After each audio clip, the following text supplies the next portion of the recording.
बुजुर्ग बताते हैं कि कराची के इलाके मलीर के बागात से फल तोड़कर खाने पर कभी पाबंदी नहीं थी। शहर कायद के इलाके मलीर में जब बागात की तादाद कम होने लगी तो उनकी हिफाजत के लिए गेट लगाने पड़ गए। कराची में मलीर वो वाहिद इलाका है जो आज भी देही और शहरी जिंदगी का हुसैन उम्मतराज पेश करता है। फलों और सब्जियों की काश्त अब भी यहाँ की जाती है, लेकिन मसला ये है कि ज़ेर ज़मीन मीठे पानी की किल्लत ने उन खेतों को आजाड़ दिया है। मलीर की ज़मीन ज़रख़ेज़ है, इसलिए बारिश होती है तो अब भी हर सौ हरियाली फैल जाती है। कराची का इलाका मलीर देही व शहरी ज़िंदगी के इम्तिजाज का हामिल है। इसके मशरक़ी इलाके में बागात वाक़े हैं जहाँ फल के अलावा सब्जियाँ भी उगाई जाती हैं, जो यहाँ के मकीनों की एक अच्छी खासी तादाद का ज़रिया माश है। ताहम यहाँ की ज़मीन की ज़रख़ेज़ी का इन्हिसार बारिशों और मलीर नदी पर है। मलीर का इलाका मलीर नदी के अतराफ में आबाद है। मलीर नदी हर साल बरसाती पानी के रेलों से भर जाती और ये बिखरा दरिया कई रोज़ बहता रहता था। लोग दूर दूर से काफ़िले बनाकर मलीर नदी के किनारों पर पहुँचते और मलीर नदी में बहते पुरजोर व पुरशोर पानी का हैबतनाक नज़ारा करते। कुछ मन चले अपनी तैराकी पर भरोसा करते हुए इस खतरनाक पानी में भी छलांग लगा देते और अपनी तैराकी के जौहर दिखाने की कोशिश करते। इस खतरनाक हरकत के नतीजे में कुछ तो अपनी जान से भी हाथ धो बैठते थे। कराची में मलीर नदी के अलावा कई और भी नदी नाले हुआ करते थे जो बड़ी से बड़ी बरसात के पानी को इनाया फाना समंदर तक पहुंचा देते थे। लियारी नदी, तेदू नदी, झुड्डू नाला, गुज्जर नाला और ये सब नदी नाले बड़े वसी, कचरे से पाक और खुदरो पौधों या आर्जी बागबानी व खेती बाड़ी का मरकज होते थे। कराची के निकासी आब के लिए यही नदी नाले इस्तेमाल होते थे और इस वक्त उनकी वसत की वजह से उनके अंदर बहने वाले बरसाती पानी को समंदर तक पहुंचने में कोई मुश्किल नहीं होती थी। इन नालों के अंदर न कोई कचरा फेंकता था और न ही उनमें कब्जा करके मकानात बनाने की इजाज़त थी। बारिशें आम तौर से गर्मियों में ही होती थीं और ये आमों का भी मौसम होता था। दरख्तों पर जगह जगह कोयल कूकती सुनाई देती थी। आम तो खैर बारिश से पहले ही बाजार में आ जाते थे, लेकिन लोग ज्यादा रग़बत से इस वक्त खाते थे जब उन पर एक बरसात गुजर जाए। उस वक्त लोगों का ख्याल यह होता था कि बारिश के बाद आने वाले आम ज्यादा मीठे होते हैं। चुनांचे बारिश होते ही आमों के ठेलों पर खरीदारों की यलगार हो जाती थी। आमों के साथ काले काले जामुन भी खाए जाते थे। आम खाने के बाद इसके मुज़िर असरात से बचने के लिए दूध की कच्ची लस्सी जरूर पी जाती।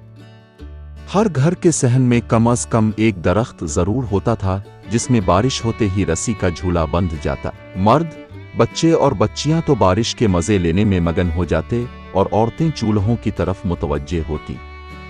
अब पकौड़े तले जा रहे हैं, सूजी का हलवा पक रहा है, पूरियां बन रही हैं, कड़कड़ाते तेल से कचूरियां उतर रही हैं, नरम गुंधे हुए मैदे से मीठा मालपुआ तैयार हो रहा है, मीठी और बीसुनी रोटियां बन रही हैं और हर घर से इश्तिहा अंगेज खुशबुएं उठ रही हैं।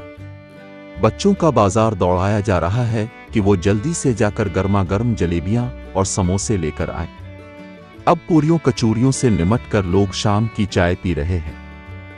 शाम होते ही इस बात का खदशा सर उठाने लगता कि बल्ब की रोशनी पर खूब पतंगे आएंगे और जीना हराम करेंगे। चुनांचे हर बल्ब के ऊपर मोमी लिफाफा चढ़ाया जाता ताकि रोशनी की तेजी कम हो जाए और पतंगे ना आए। बरसात कई दिन जारी रहती, हत्ता के बच्चे नहा नहा कर और बड़े छतरियां उठाए उठाए थक जाते। बिलाखिर सावन बैठ जाता और बारिशें खत्म होती। बरसात के चंद ही दिन बाद कराची की सरजमीन सरसब्ज हो जाती। खिले मैदान, सड़कों के किनारे, रेलवे लाइनों के अतराफ और सारे खाली प्लाट हरी भरी नरम घास से ढक जाते। शहर के मुजाफात में मलीर और गडाब के वीराने और निशेब व फराज सवात और कागान की वादियों का मंजर पेश करने लगते और इस सरसब्जी और शादाबी को देखकर अहलान कराची का दिल भी बाग बाग हो जाता। मलीर नदी के अतरफ और कराची के मुजाफात में बेशुमार कुनवे हुआ करते थे जिनके मीठे पानी से खेती बाड़ी और बागबानी हुआ करती थी। उन कुनवों में पानी होने का दारोमदार उन्हीं बारिशों पर होता था।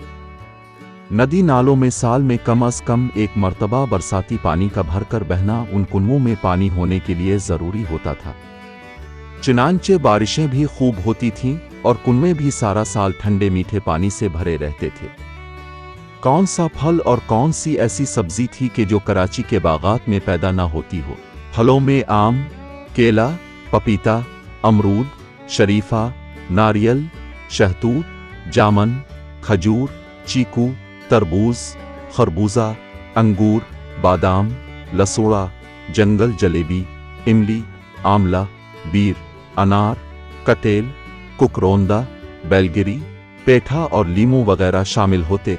सब्जियों में भिंडी, तोरी, टमाटर, हरी मिर्च, पालक, धनिया, पुदीना, प्याज, गोभी, कद्दू, शलजम, गाजर, मूली, खीरा, ककड़ी, करेला, टुंडे, गवारफली, शिमला मिर्च, बैंगन, लहसुन, सेम की फली, सलाद के पत्ते वगैरह भी उगते।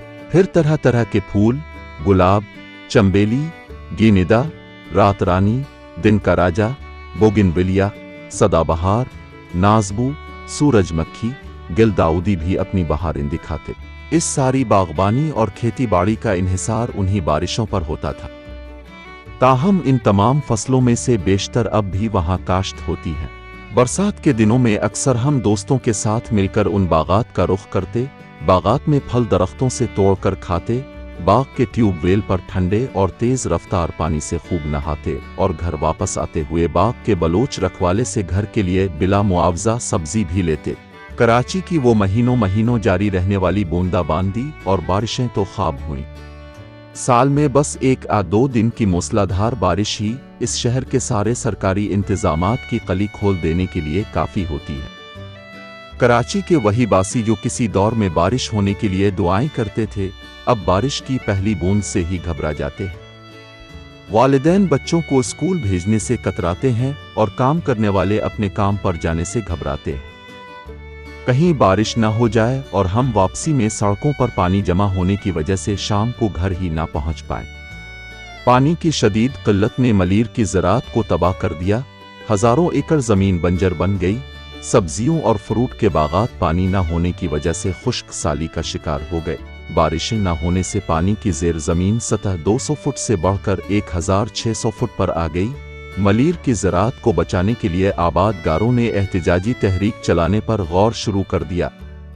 तफसीलात के मुताबिक मलीर के मुख्तलिफ इलाकों गडाप सिटी, राधो जोखियो गोट, काटेवर, दरसानो छन्नो, मेमन गोट, कोनुक्कर स्टाप, गबोल गोट, कुंड झंग, मोईदान और दीगर इलाकों में पानी की शदीद किल्लत ने वहाँ की ज़री ज़मीनों को बंजर कर दिया है। ज़राअत में मशहूर मलीर की ज़मीनें मुकम्मल तौर पर तबाहाली का शिकार हो चुकी हैं और सैकड़ों एकड़ पर अमरूद, चीकू, सब्जियों और दीगर फलों के बागात मुकम्मल तौर पर ख़त्म हो चुके हैं।